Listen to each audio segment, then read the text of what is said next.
오늘 우리에게 주신 하나님의 말씀은 이사야서 5장 11절에서 13절입니다. 지난 주일날 했었던 말씀 가운데 다 하지 못한 뒷부분을 하도록 하겠습니다. 제목을 다 함께 읽어보겠습니다. 여호와께서 행하시는 일에 관심을 두고 하나님이 손수 이루시는 일에 적극 동참하는 것이 복. 아멘. 우리가 지난주는 구정을 맞이해서 온 가족이 모여서 함께 예배드리고 또 즐거운 시간을 보냈습니다. 구정의 꽃은 역시 새해 인사를 드리는 거죠. 세배를 드리면서 덕담이 오갑니다. 그때 제가 세상에서 이야기하는 여러 가지 조언들보다는 하나님의 말씀으로 덕담을 하는 것이 좋을 것 같아서 이 성경에서 말하고 있는 복이 무엇인지를 함께 나눴습니다. 본문은 화 있을진저라고 시작되는 말이지만 그러나 이것을 거꾸로 읽으면 이런 것들을 피하면 하나님으로부터 복이 있다는 선언이 된다고 말씀을 드렸습니다. 이사야서 5장 11절에서 13절까지 말씀을 보면 그 가운데 12절에 정말 우리가 놓쳐서는 안 되는 중요한 말씀이 있었습니다. 여호와께서 행하시는 일에 관심을 두지 아니하며 그의 손으로 하신 일을 보지 아니하는도다. 이것을 표준세번역으로 읽어보면 주께서 하시는 일에는 관심이 없고 주께서 손수 이루시는 일도 거들떠보지를 않는다. 이 말씀을 읽어보면 사실 요즘의 실태를 반영하는 것 같습니다. 아무리 강조를 해도 사실 우리의 젊은 세대들이 또는 세상에서 정말 경주하듯이 전쟁 치르듯이 삶터에서 치열하게 싸우는 세대들이 하나님의 일을, 주님을 거들떠보지 않는 것 같습니다.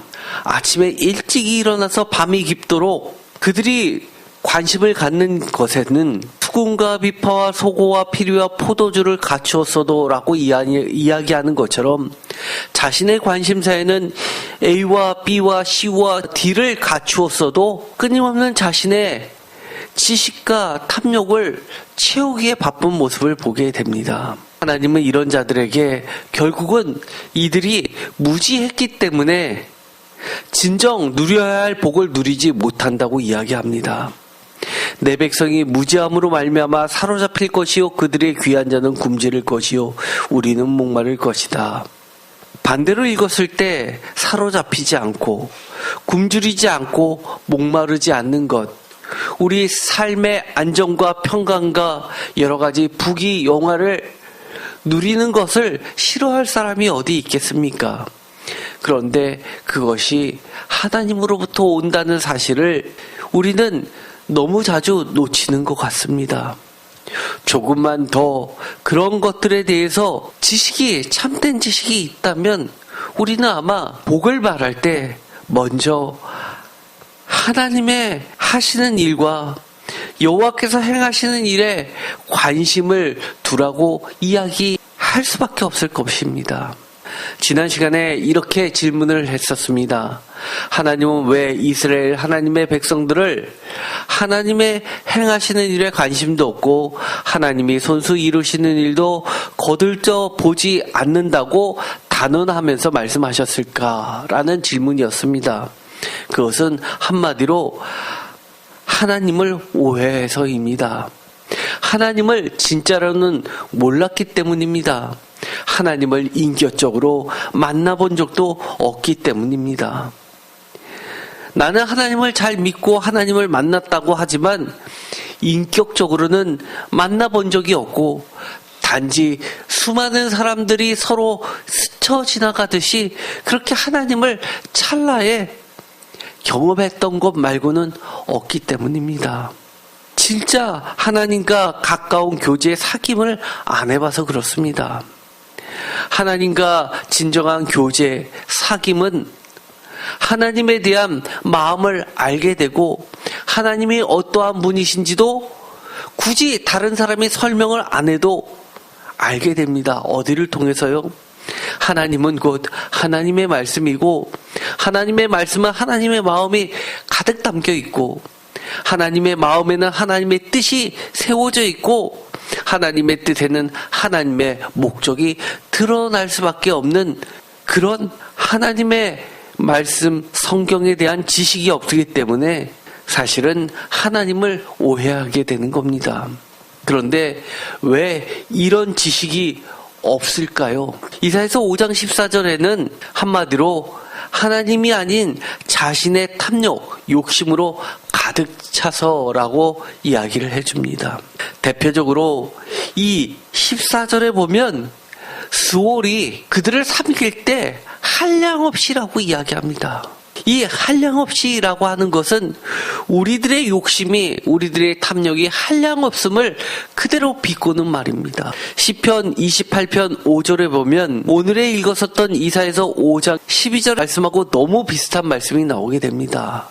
표만 다를 뿐이지 어쩜 이렇게 똑같은 말일까요? 그들은 여호와께서 행하신 일과 손으로 지으신 것을 생각하지 아니하므로 여호와께서는 그들을 파괴하고 건설하지 아니하시리로다. 표준세번역으로 읽어보면 정말 그렇다라는 생각이 듭니다. 주께서 하신 일을 대수롭지 않게 여기고 손수 지으신 것들을 하찮게 여기는 그들을 벌하시고 그들이 다시는 일어서지 못하게 멸하십시오. 가끔 은혜 받은 사람들을 보게 되면 그들이 정말 정신없이 이거 봐 라고 하면서 하나님이 이렇게 해주셨어 라고 이야기하는데 정말 호들갑을 떤다라고 할 정도로 그렇게 펄펄 뛰면서 이야기하는 것을 듣게 됩니다. 하나님의 은혜를 경험해보지 못한 사람은 별로 그거를 하면서 대수롭게 여기지 않습니다. 그런데 하나님의 은혜를 진짜 경험한 사람은 그런 이야기를 듣게 되면 너도 그랬어? 나도 그랬어. 정말 신기하지? 정말 놀랍지? 야, 이건 정말 경험해보지 않고선 몰라. 하나님의 은혜를 맛보지 않고는 정말 모르는 것 같아. 우리는 정말 통하네 라고 하면서 서로 맞장구를 지으면서 밤새서 이야기하는 것을 보게 됩니다. 여호와께서 행하시는 일과 손으로 지으신 것들을 우리는 늘 생각하고 곱씹어 봐야 합니다. 이사야서 5장 12절에 두 번째 질문, 하나님의 행하시는 일은 과연 그럼 무엇일까요? 성경은 여러 가지를 이야기합니다. 하나님이 행하신 일은 대표적인 것으로 성경책을 읽으면 창세기 1장의 창조 이야기부터 시작되죠. 그런데 저는 이것을 단연코 첫 번째로 꼽고 싶습니다. 왜냐하면 예수님께서 명확하게 말씀해 주신 부분이 있기 때문입니다. 하나님이 행하시는 일이 무엇냐는 질문을 받았을 때 예수님은 이렇게 이야기를 해 주셨습니다. 가장 기본이 되는 것은 예수 그리스도를 믿고 예수 그리스도 안에서 일하시는 하나님을 보는 거라고 이야기합니다. 요한복음 6장 28절 그들이 묻되 우리가 어떻게 하여야 하나님의 일을 하오리이까? 여러분들 가끔 이런 질문 하지 않으십니까? 하나님의 일을 하고 싶은데 어떻게 하면 하나님을 할 수 있을까라고 생각해 보신 분은 없으십니까? 사실 많은 교회가 이런 질문을 합니다. 그런데 하나님을 어떻게 할까라고 하면 안타깝게도 제일 많이 하는 것은 구제의 일을 많이 합니다. 그런데 예수님께서는 이렇게 이야기하십니다. 예수님께서 대답하여 이르시되 하나님께서 보내신 일을 믿는 것이 하나님의 일이니라 하신. 즉 예수 그리스도를 믿는 것이 가장 하나님의 일의 으뜸입니다. 예수님의 하신 일과 또 예수 그리스도의 정체를 아는 것에서 나아가서 예수 그리스도를 우리의 구주로 받아들이고 믿는다는 것이 아주 쉬워 보여도 아주 간단해 보여도 실상은 그렇게 간단하지 않습니다. 사실 어떤 분들은 그렇게 이야기합니다. 예수님 믿는 게 무슨 돈이 든다고 그렇게 굳이 안 믿으려고 하느냐라고 이야기하시는 분도 계십니다. 반은 맞고 반은 틀리죠. 돈이 안 든다고 다 믿으면 정말 예수님 믿는 게 그렇게 쉽게 해요. 반대로 아무리 많은 돈이 들어도 많은 것을 희생해도 예수님을 믿는 사람들이 많이 있습니다. 예수님의 일을 믿는다는 것 자체는 곧 하나님을 믿는 것이고 하나님의 은혜가 아니고선 사실은 불가능합니다. 요한복음 10장 37절 만일 내가 내 아버지의 일을 행하지 아니하거든 나를 믿지 말려니와 내가 행하거든 나를 믿지 아니할지라도 그 일은 믿으라. 그리하면 너희가 아버지께서 내 안에 계시고 내가 아버지 안에 있음을 깨달아 알리라 하시니 그 일은 무엇일까요? 예수님께서 하시는 일입니다. 예수님께서 하셨던 일, 그것은 예수님 안에 하나님이 계셔서 하나님이 손수하신 일이라고 주님은 말씀해 주십니다. 주님이 하셨던 모든 행위, 주님이 하셨던 모든 선포와 말씀은 곧 아버지 하나님께서 하셨던 일이었습니다. 하나님이 손수 이루신 일은 무엇일까요? 이것은 하나님 안에서 모든 것입니다. 사실 하나님이 손수 이루시지 않은 일이 있을까요? 사실은 아무것도 없습니다. 하나님 안에서 모든 것이라고 할 수 있습니다.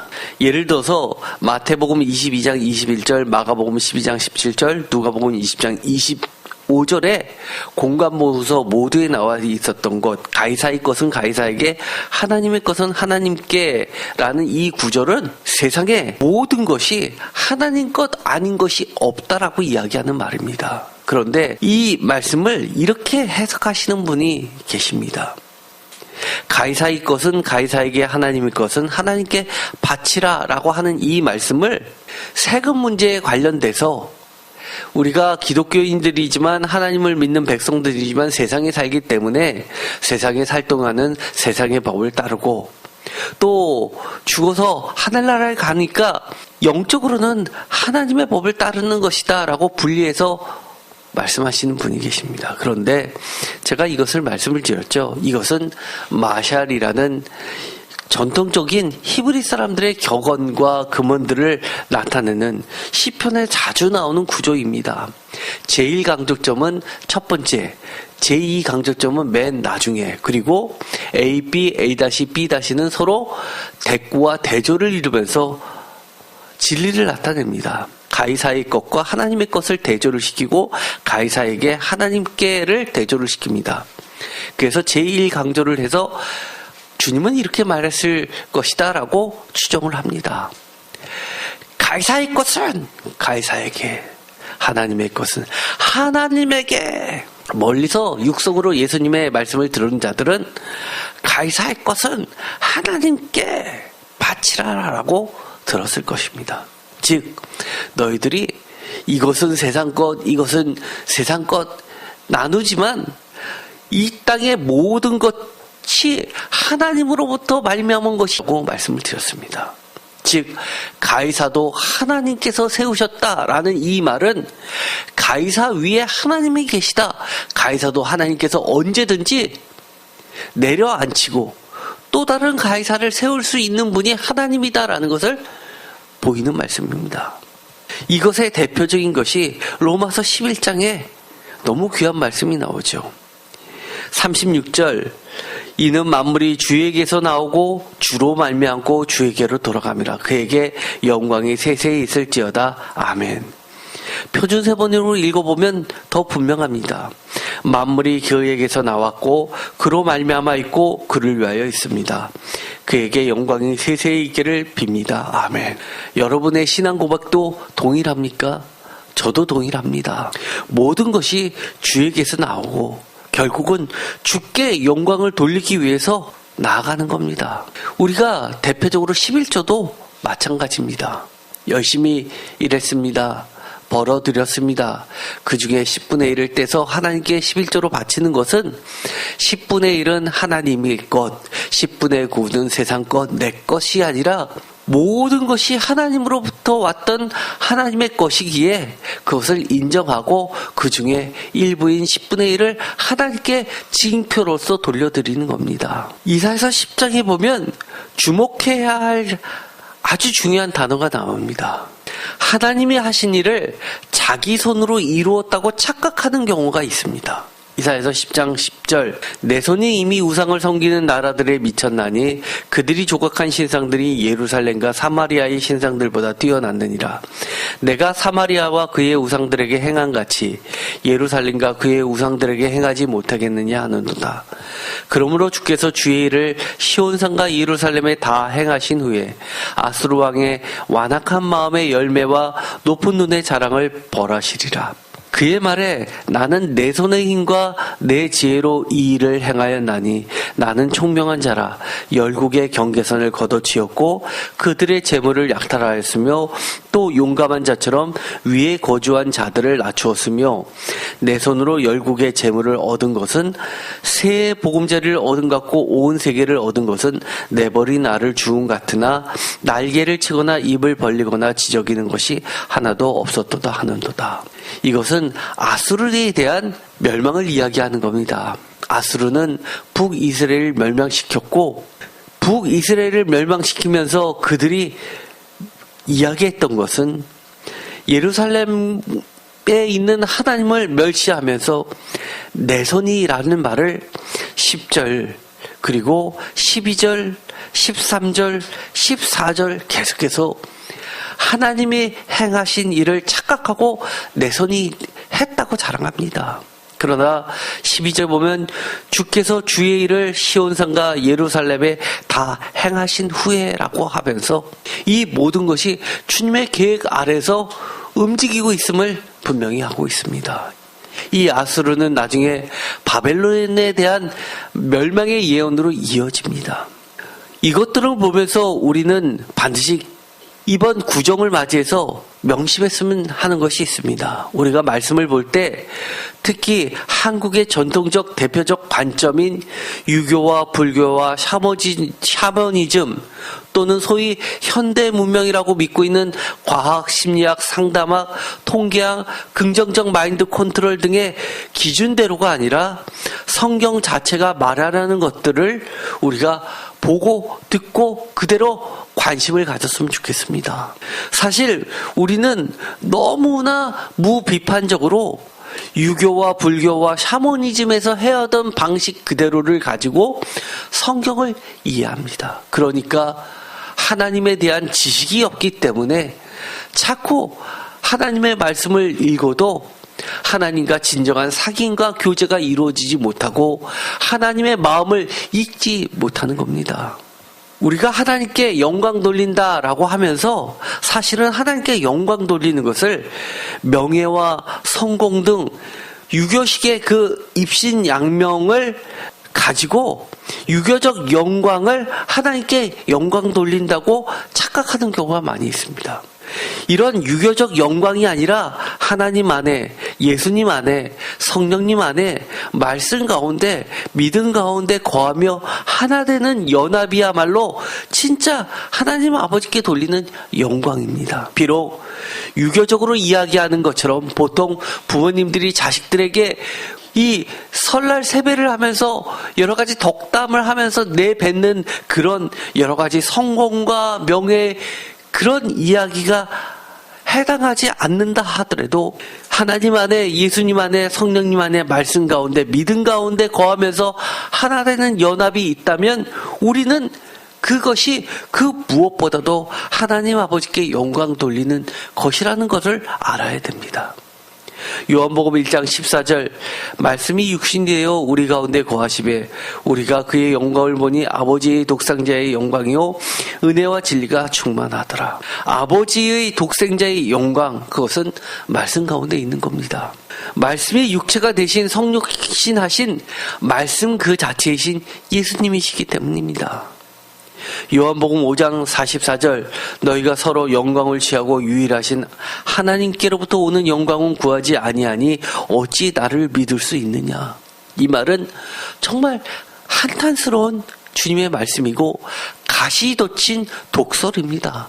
많은 사람들이 서로 사람의 영광을 취하면서 하나님을 믿는다고 하는 그들에게 유일하신 하나님께로부터 오는 영광은 구하지 아니한다라고 하면서 완전히 그들이 가지고 있었던 개념을 흔들어 놓습니다. 요한복음 7장 18절 스스로 말하는 자는 자기 영광만 구하되 보내신 이의 영광을 구하는 자는 참되니 그 속에 불의가 없느니라. 요한복음 7장 39절 이는 그를 믿는 자들이 받을 성령을 가리켜 말씀하신 것이라. 예수께서 아직 영광을 받지 아니하셨으므로 성령이 아직 그들에게 계시지 아니하시더라. 영광을 받지 아니하셨다라는 이야기는 십자가와 부활 사건을 상징하고 있습니다. 우리가 이 땅에서 십자가의 삶을 산다면 우리가 그토록 바라는 입신양명식 영광입니까? 아마 그런 영광은 예수님을 믿는다 하더라도 가능하면 피하고 싶은 것이 솔직한 심정 아닐까요? 요한복음 17장 22절 내게 주신 영광을 내가 그들에게 주었사오니 이는 우리가 하나가 된 것 같이 그들도 하나가 되게 하려 함이니라. 요한복음 17장 24절 아버지여 내게 주신 자도 나 있는 곳에 나와 함께 있어 아버지께서 창세전부터 나를 사랑하심으로 내게 주신 나의 영광을 그들로 보게 하시기를 원하옵나이다. 아멘. 진정한 하나님의 영광, 예수님의 영광, 또 우리가 당연히 돌려드려야 하는 그 영광은 어디에 있는 겁니까? 세상에서 유명한 사람이 된다고, 사람들로부터 칭찬을 받는다고, 사람들로부터 인기 있다고, 그런 영광을 우리가 하나님께 돌려드릴 수 있을까요? 주님은 이렇게 이야기합니다. 한마디로 착각하지 마라. 너라고 하면서 오직 그런 하나님의 영광은 예수님과 하나님이 하나가 된 것 같이 우리도 예수님과 하나가 되고 또 우리와 예수님과 하나님의 예수 그리스도를 통해서 하나가 될 때 연합할 때만이 가능한 것이라고 이야기를 합니다. 하나님께 나아가는 곳, 그것은 주님이 창세전부터 계셨던 곳, 하나님의 영광으로 가득 찼던 곳입니다. 사실 이 요한복음에서는 그 자리는 우리가 꼭 죽어서 가는 곳 천국만을 이야기하는 것이 아니라 살아있으면서 예수님을 내 안에 모시고 예수님이 내 안에 계시고 예수님과 연합되는 삶을 사는 현재의 삶의 위치에서도 해당한다고 할 수 있습니다. 또 우리가 여러 가지 선입견으로 말씀을 읽는 경우도 있습니다. 누가복음 12장 53절 아주 불편한 말씀이죠. 아버지가 아들과 아들이 아버지와 어머니가 딸과 딸이 어머니와 시어머니가 며느리와 며느리가 시어머니와 분쟁하리라 하시니라. 우리가 구정을 아름답다고 하는 이유가 뭡니까? 아무리 떨어져 있어도 이때만큼은 서로 한자리에 모여서 즐거운 시간을 보낼 수 있어서 아름다운 미풍양속이라고 하지 않습니까? 그런데 성경의 이 말씀은 주님이 하신 말씀입니다. 아버지가 아들과 아들이 아버지와 어머니가 딸과 딸이 어머니와 시어머니가 며느리와 며느리가 시어머니와 분쟁하리라. 이것은 가족의 해체를 주장하는 것이 아닙니다. 또한 요한복음 19장 27절에 보면 또 그 제자에게 이르시되 보라 내 어머니라 하신데 그때부터 그 제자가 자기 집에 모시니라. 십자가에 달려 돌아가실 때 십자가 밑에 계셨던 어머니를 보면서 사랑하는 제자에게 어머니를 보라 내 어머니 나의 어머니가 아니라 사랑받는 제자의 어머니라 하시는 예수님의 마지막 말씀. 우리는 교회에서 많이 이것을 얘기합니다. 주님께서 마지막 순간까지도 효를 다하셨다고 이야기합니다. 그러나 이것은 철저하게 유교식으로 이해해서는 안 됩니다. 유교식으로 하나님의 말씀을 이야기하면 누가복음 12장 53절과 요한복음 19장 27절은 정말 이해할 수 없는 말입니다. 그러나 이것은 복음과 진리의 인가 하나님 아버지를 중심으로 맺어지는 새로운 하나님 나라의 자녀 공동체를 이야기하는 겁니다. 가정에 복음이 들어왔습니다. 하나님 아버지와 예수 그리스도를 믿지 않았던 가정에 복음이 들어오면 아버지와 아들이 아들이 아버지와 어머니가 딸과 딸이 어머니와 시어머니가 며느리와 며느리가 시어머니와 분쟁할 수밖에 없는 그런 육체적 관계를 떠나서 하나님 아버지를 모시는 새로운 가족 중심체로 맺어지는 것을 이야기하는 겁니다. 우리 과거에 그런 경우 많이 보았죠. 내가 바로 기독교 1세대다라고 이야기하시는 분들이 우리 주변에 얼마나 많이 있습니까? 그들이 받았던 많은 가정에서 벌어졌던 박해, 시기, 질투, 이것은 우리가 진리와의 싸움 가운데, 복음과의 싸움 가운데 겪게 될 것을 주님께서 미리 말씀해 주시는 겁니다. 그런데 효만을 강조하면 아버지가 예수님 믿지 말라고 제사 드려야 된다고 이야기하면 그대로 따라야 됩니까? 그렇지 않죠. 부모님을 공경하고 화목한 가정을 꾸리는 것도 사실은 예수 안에서만 가능한 겁니다. 겉으로 보기엔 이렇게 전쟁이 일어나고 가정이 해체되는 것 같지만 사실은 그 가운데 하나님께서 진짜 복을 주시려고 하시는 거라는 겁니다. 또한 주님이 내 어머니라라고 하면서 사랑하는 제자에게 맡기시는 것은 비록 내가 혈육으로는 어머니가 아니라 하더라도 믿음의 가족 공동체는 내 어머니를 모시는 것처럼 그렇게 그 무엇보다도 뗄래야 뗄 수 없을 정도로 가깝고도 끈끈한 가족 공동체라는 것을 알려주는 겁니다. 누가복음 2장 12절에도 보면 우리가 기존에 알고 있었던 의미라고는 매우 다른 것을 보게 됩니다. 누가복음 2장 12절 너희가 가서 강보에 쌓여 구이에 누워 있는 아기를 보리니 이것이 너희에게 표적이니라 하더니 이 구절은 겸손과 겸양을 나타내는 많은 본문으로 쓰이게 됩니다. 그러나 이것은 이사야서를 인용한 것으로 구유에 태어나신 예수님의 1차적 의미는 겸손이라기보다는 누가 주인이냐?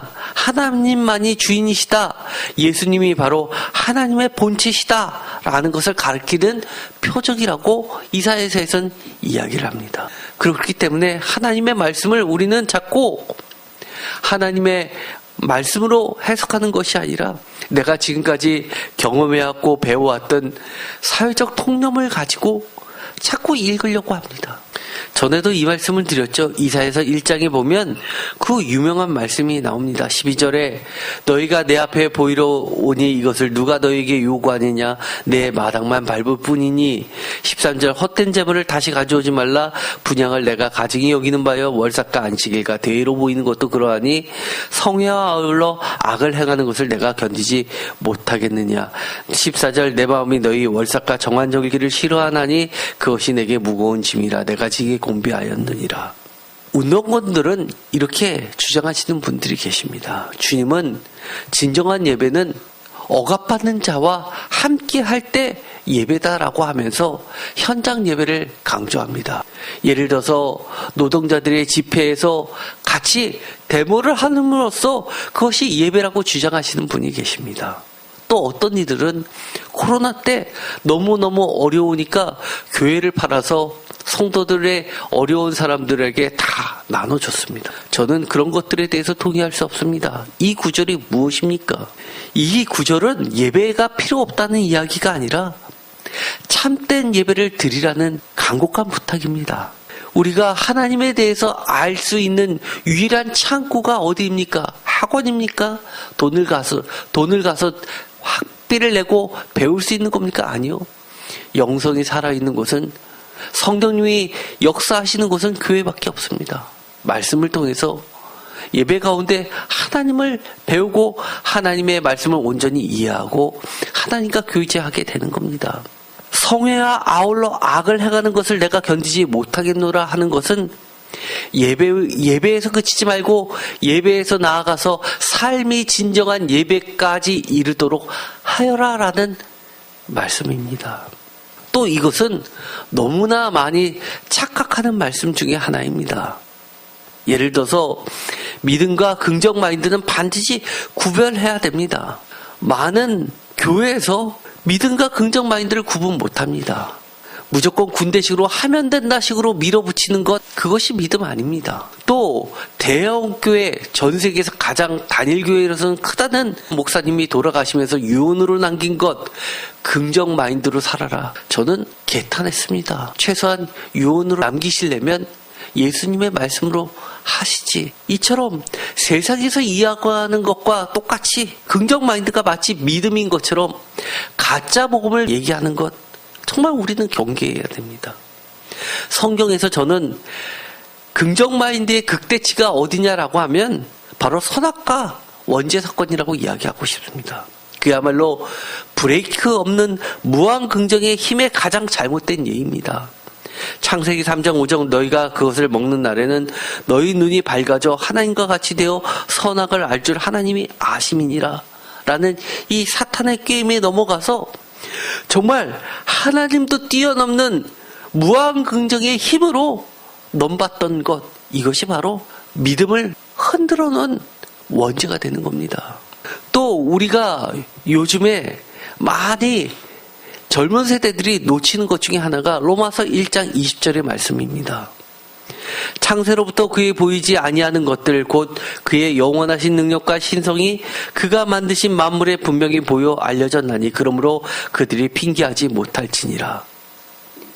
이것을 보면서 하나님의 신성이 그가 만드신 모든 천지 만물에 분명히 보여 알려졌다라고 해서 창조하신 만물 안에 하나님의 신성을 분명히 보이신 것과 종교다원주의나 샤머니즘과는 완전히 다른 것인데 불구하고 그것을 혼돈하는 경우가 있습니다. 샤머니즘이 뭔가요? 만물 가운데 신이 살고 있다는 것 아닙니까? 영이 있다는 것 아닙니까? 종교다원주의가 무엇입니까? 기독교에만 구원이 있는 것이 아니라 만물을 통해서 모두 다 다른 길을 가고 있는 것 같지만 결국은 절대신 하나님께 나아가게 된다라고 이야기하는 것 아닙니까? 그들은 각기 다른 곳에서 각기 다른 이름을 붙여서 부를 뿐이라고 이야기합니다. 한 사람은 하나님, 한 사람은 부처님, 이런 식으로 말입니다. 그러나 이 로마서 1장 20절에 있는 이 말씀은 그런 것이 아니라 하나님의 은혜의 눈으로 보면 보이지 않던 하나님의 능력과 신성이 만물에 분명히 보이게 되는 것을 이야기합니다. 또한 마태복음 7장, 너무나 유명한 말씀인데 이것도 오해하는 경우가 있습니다. 7절, 마태복음 7장 7절, 구하라 그리하면 너에게 주실 것이요 찾으라 그리하면 찾아낼 것이요 문을 두드리라 그리하면 너에게 열릴 것이니 구하는 이마다 받을 것이요 찾는 이는 찾아낼 것이요 두드리는 이에게는 열릴 것이니라. 사실 이것을 가장 많이 목사님들이 이렇게 설교를 합니다. 우리가 구하라라고 해서 기도하십시오. 그리고 찾으십시오. 기도만 했으면 기도로 그치지 말고 여기저기 믿음을 가지고 찾으십시오. 그런데 그것이 막힐 때는 열심히 두드리십시오. 그러면 거절하지 못하고 길이 열릴 겁니다. 이렇게 이야기하시는 분이 있습니다. 예를 들어서 부도가 났습니다. 하나님 부도를 막아주세요 하고 기도했습니다. 그리고 나선 여기저기 그 부도를 막을 돈을 구할 수 있는 데들을 아니면 거래처들을 열심히 다닙니다. 그런데 다들 거절합니다. 안 돼요, 안 돼요 하고 이야기한다고 돌아서지 말라고 합니다. 끝까지 매달리면 하나님께서 그 기도를 응답해 주실 거라고 이야기합니다. 그런데 이거는 한마디로 어떤 식이냐면 하늘은 스스로 돕는 자를 돕는다 식입니다. 자기 열심이나 성실이 성공 또는 믿음인 것처럼 착각하게 만드는 세상 지혜나 전통적 사고나 교육적, 교훈적 선입관과도 반드시 구분돼야 됩니다. 제가 시편을 하고 나면 많은 성경 구절을 옳게 읽는 법들을 배우게 된다고 말씀을 드렸습니다. 왜냐하면 거기 안에는 이 마샬 히브리 지혜와 잠언 또는 격언, 식구나 이런 정형구들을 보게 됨으로써 그거를 통해서 많이 배우게 됩니다. AB, A1, B1, A2, B2 이런 정형구가 나오면 A와 A A1은 같고 A2하고도 같으며 B는 B1과 B2하고 같습니다. 그런데 우리는 강조를 할 때 많이, 아주 많이 이런 식으로 부사를 붙이는데 식구에서는 어떻게 이야기하냐면 같은 말이나 비슷한 말을 반복합니다. 그러면 이게 아주 많이라는 뜻이 됩니다. 예를 들어서 A와 A1과 A2를 이야기하면 A를 아주 많이 A 이렇게 이야기할 수 있는 정강법이 됩니다. 즉 이거는 이렇게 이해할 수 있는 겁니다. 구하라 그리하면 너에게 주실 것이요 찾으라 그리하면 찾아낼 것이요 문을 두드리라 그리하면 너에게 열릴 것이다. A는 뭡니까? 구하라. 찾으라는 A1, 두드리라는 A2입니다. 그 이야기는 구하라를 3번 반복한 겁니다. 구하라, 구하라, 구하라. 또는 찾으라, 찾으라, 찾으라, 두드리라, 두드리라, 두드리라. 구하는데 또 구하고, 또 구하고, 끝까지 구하라는 이야기입니다. 그러면 하나님께서 어떻게 해주신다는 겁니까? B, 주실 것이요, 찾아낼 것이요, 열릴 것이니. 이것은 주실 거야. 실망하지 마. 주실 거야. 포기하지 마. 반드시 주실 것이야. 라고 이야기하는 것과 같은 겁니다. 8절에도 반복하죠. 구하는 이마다 받을 것이요 찾는 이는 찾아낼 것이요 두드리는 이에게는 열릴 것이니. 즉 이것은 점지적 강조를 나타내면서 5장부터 진행되는 산상수훈, 하나님의 나라의 법칙을 이야기하는데 그 가운데서 이 기도와 또 하나님의 응답에 대한 강조로서 이 이야기를 하신 겁니다. 우리가 이 땅에 살지만 하나님 나라, 하늘나라에 계신 하나님과 어떻게 교제를 놔두고 하나님께서 어떻게 이 땅에 사는 하나님의 백성들에게 응답하시고 하나님의 백성들을 어떻게 인도하시고 하나님의 백성들을 어떻게 구원하시고 돌보시는지를 보여주는 대표적인 산상수훈입니다. 즉 이것은 구하라, 찾으라, 두드리라와 주실 것이다, 찾아낼 것이다, 열릴 것이다 라는 이 2개의 문장을 강조를 더하는 겁니다. 기도로서 구하고 하나님의 뜻대로 계속 구하고 또 순전한 마음으로 진실되게 끝까지 구하면 반드시 하나님께서 응답해 주실 것임을 강조의 강조를 넘어서 확실하다. 절대 흔들리지 않다. 왜? 하나님의 신심하심을 두고 하나님의 삶을 두고 약속해 주셨기 때문입니다. 즉 이것은 하나님과 하나님의 백성 사이의 신실한 관계 속에서 어떻게 하나님의 자녀들을 지키시고 돌보시는지를 하늘나라 새 계명인 예수님의 산상수훈 중에서 기도와 응답의 약속을 강조한 겁니다. 또 이런 말씀도 있습니다. 히브리어나 헬라어에서는 비교급과 최상급이라는 것이 구분이 없습니다. 다만 문맥에 따라서 어떨 때는 우리가 비교급으로 번역을 하고 어떤 곳에서는 최상급으로 번역할 뿐입니다. 누가복음 7장 28절에 내가 너에게 말하노니 여자가 낳은 자 중에 요한보다 큰 자가 없도다. 그러나 하나님의 나라에서 극히 작은 자라도 그보다 크니라 하시니라. 여기서 누가복음 7장 28절에 극히 작은 자, 최상급이 원문에는 비교급으로 더 작은 자로 되어 있습니다. 우리의 이해 방식대로만 성경 말씀을 읽다 보면 하나님의 진리를 파악하지 못하는 경우가 있습니다. 히브리 성경에서 같은 말의 반복, 즉 A와 A1과 A2는 A라는 것의 강조를 나타내는 정강법, 점진법에 해당하고 또 구하고 계속 구하고 또 끝까지 구하면 응답해 주실 것이며 반드시 응답해 주실 것이라는 확실히 응답해 주실 것을 절대로 의심치 말고 믿어라 라는 말로 바꿔서 읽을 수 있습니다. 이것은 하나님께서 이미 우리가 기도하기 전에 기도에 대한 응답을 미리 약속으로 주셨다라는 말이기도 합니다. 구하고를 기도하고 찾고를 열심히 여기저기 알아보고 두드리면 안 된다고 거절해도 될 때까지 도전하면이 아니라 구체적으로 성공의 방법도 찾아져서 결국에는 우리가 알 수 있도록 현실 가운데 응답이 실현되는, 즉 우리가 조심해야 될 것은 인간적 성공 스토리가 아니라는 겁니다.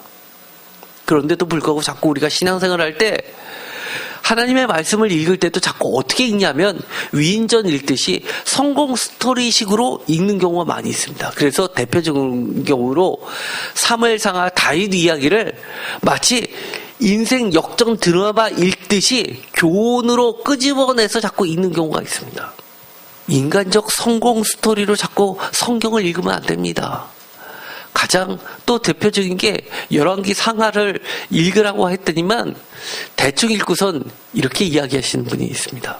아유 뭐 그게 왕의 이름만 다를 뿐이지 다 그게 그거던데요. 다 똑같은 얘기 있던데요. 라고 이야기하시는 분이 계십니다.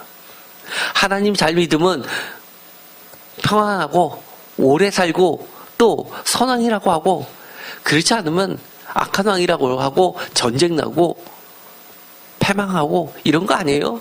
다 똑같은 얘기인데 뭘 그렇게 이거를 뭐 그렇게 여러 장을 통해서 그렇게 장황하게 썼어요.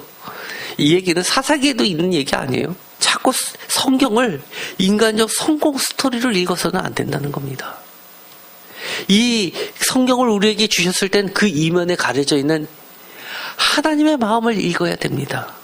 그들 가운데서 우리의 모습을 발견해야 됩니다.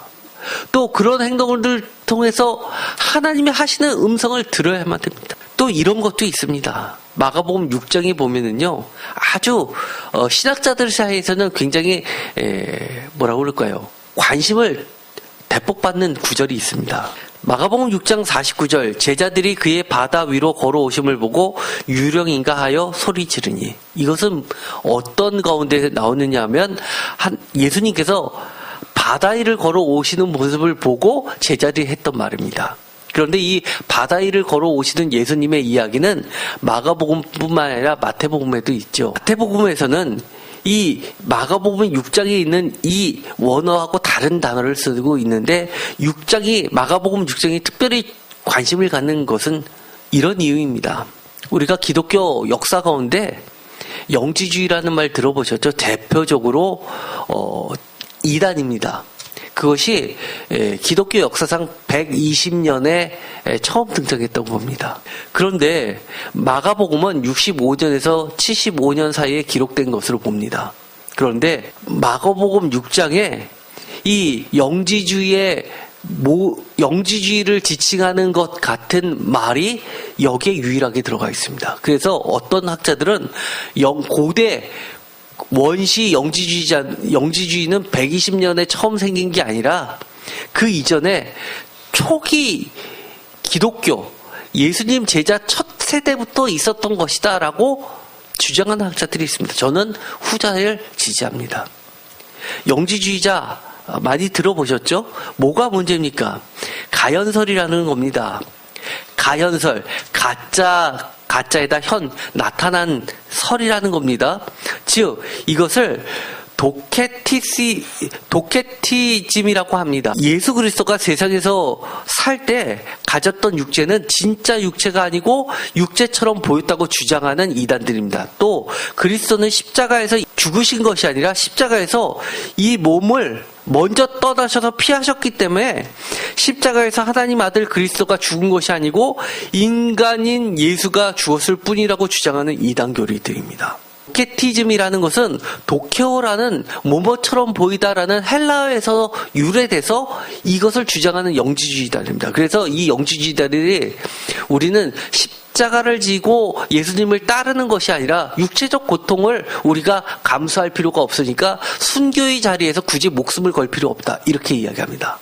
왜냐하면 우리의 영은 이미 예수 그리스도의 그 지식을 받아들여서 구원이 이미 보장됐기 때문에 육신으로서는 고통을 받을 필요도 없고 그것을 굳이 감수할 필요가 없다라고 주장하는 무리들이었습니다. 이것은 도케티즘을 제일 먼저 말한 사람은 120년경의 바실레데스라는 사람인데, 이 사람이 주장한 것은 구레네 시몬이 그리스도를 위해 십자가를 짊어지고 가도록 강요받고 그 순간 시몬은 그리스도의 모습을 가진 나머지 다른 사람이 그를 그리스도로 알고 십자가에 못 박혔다고 주장했습니다.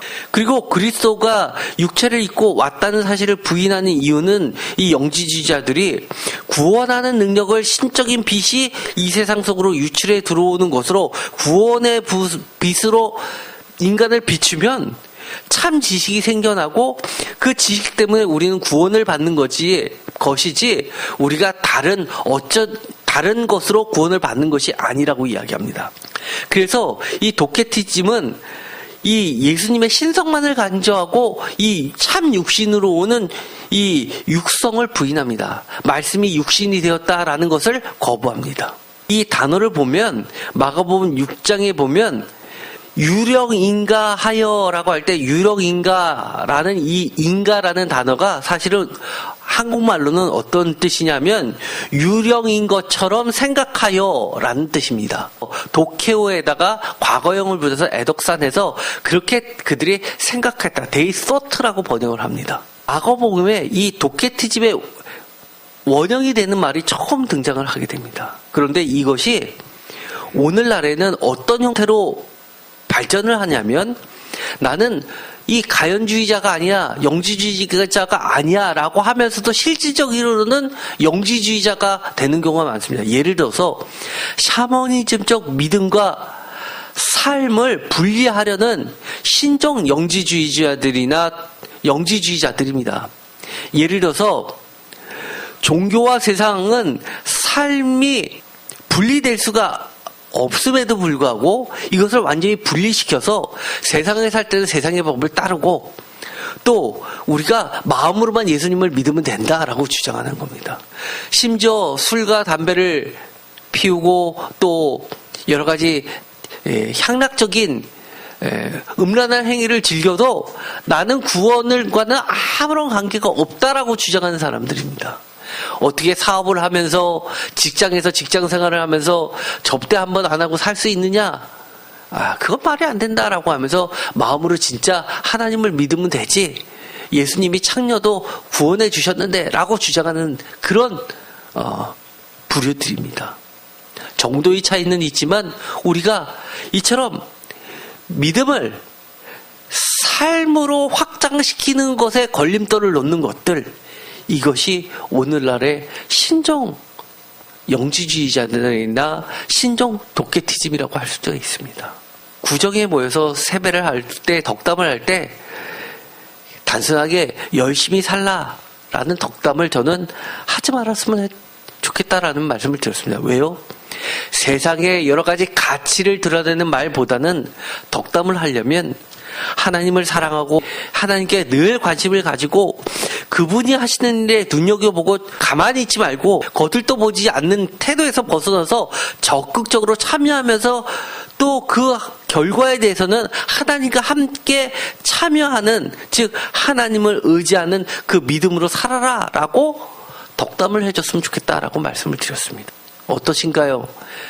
제가 좀 길지만 여러 가지 경우의 것들을 말씀을 드렸습니다. 우리가 많이 알고 있는 말씀이지만 아주 약간의 차이, 조금만 벗어나면 얼마나 우리가 잘못되게 갈 수 있는 말씀이 얼마나 많이 있습니다. 우리가 오늘의 말씀들이 다 아는 말씀이야 라고 물론 알고 계신 말씀들이지만 이것을 다시 한번 되새겨보면서 우리가 다른 말씀을 읽을 때도 혹시 내가 너무 유교적으로, 불교적으로, 샤머니즘적으로, 아니면 과학적으로, 아니면 사회 통념적으로, 아니면 통계적으로 이렇게 하나님의 말씀을 해석해왔지 않나, 하나님을 그렇게 이해해왔지 않나라고 돌아보았으면 좋겠습니다. 그것보다는 하나님이 말씀하시는 것처럼 아주 단순하게 하나님에 대해서 관심을 가지고 하나님의 하시는 일에 대해서 눈여겨보면서 사는 우리 모두가 되었으면 좋겠습니다. 그렇게 되면 그것이 뭡니까? 하나님께서 말씀하시는 복입니다. 어떤 복을 주신다고 약속을 했습니까? 전쟁이 나도, 그리고 아무리 가뭄이 들어도 평강의 복과 안전의 복과, 그리고 이 땅에 살면서 굶주리지 않는 그런 복락을 주시겠다고 말씀하십니다. 기도가 마치겠습니다. 하나님 감사합니다. 오늘 하나님의 말씀을 읽으면서 우리가 얼마나 많은 선입견을 가지고 하나님의 말씀을 받아들였는지를 돌아보게 됩니다. 다시 한번 정말로 대충 보는 것이 아니라 하나님의 일에 관심을 가질 수 있게 하여 주시옵소서. 하나님의 말씀에 눈여겨볼 수 있게 하여 주옵소서. 정말 하나님의 하시는 그 일에 동참하면서 하나님의 그 결과물에 함께 연합하여서 복락을 누리게 하여 주시옵소서. 예수 그리스도의 이름으로 기도드립니다. 아멘.